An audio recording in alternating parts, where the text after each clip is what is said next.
Olá pessoal, meu nome é Marcelo Pertilli e sou professor de Direito Penal aqui do Rico Domingos Concurso. Hoje eu vou conversar com você sobre o lugar do crime. O lugar do crime está disciplinado no Código Penal nos artigos 5º, 6º, 7º e 8º.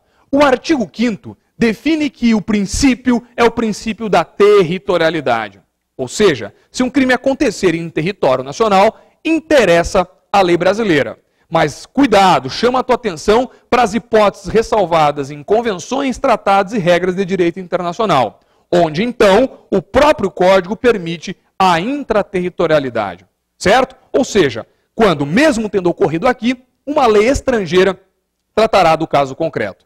Tranquilo? Chama a tua atenção ainda para os parágrafos 1º e 2º do artigo 5º, principalmente o parágrafo 1º, que define o conceito jurídico de território.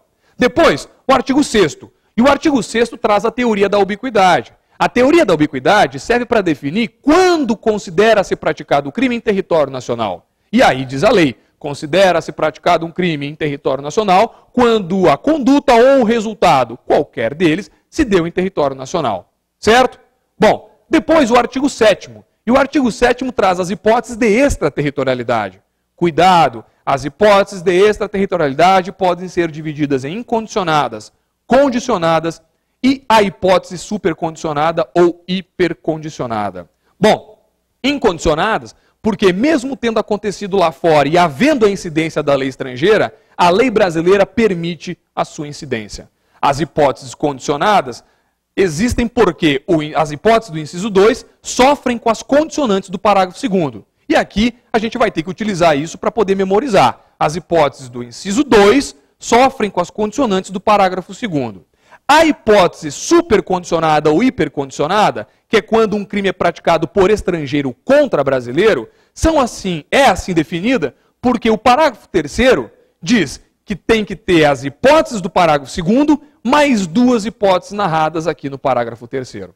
Certo? E por fim, o artigo 8º.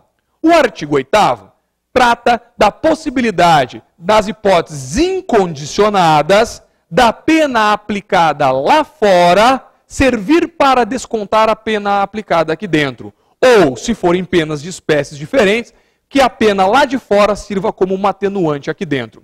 Isso porque o Código Brasileiro, a lei brasileira, o direito penal brasileiro adota a vedação ao bis in idem. Ou seja, é verdade que quando há as hipóteses incondicionadas, há uma agressão ao princípio da vedação do bis in idem. O que faz o artigo 8º, então, tenta dar uma relativizada nisso, tenta dar uma amenizada nesse problema, fazendo então com que haja esse tratamento com relação às penas aplicadas lá fora. Bom, essas então foram dicas com relação ao lugar do crime, outras mais aqui no canal do Rico Domingos Concurso. Para você, boa sorte, bons estudos e sucesso!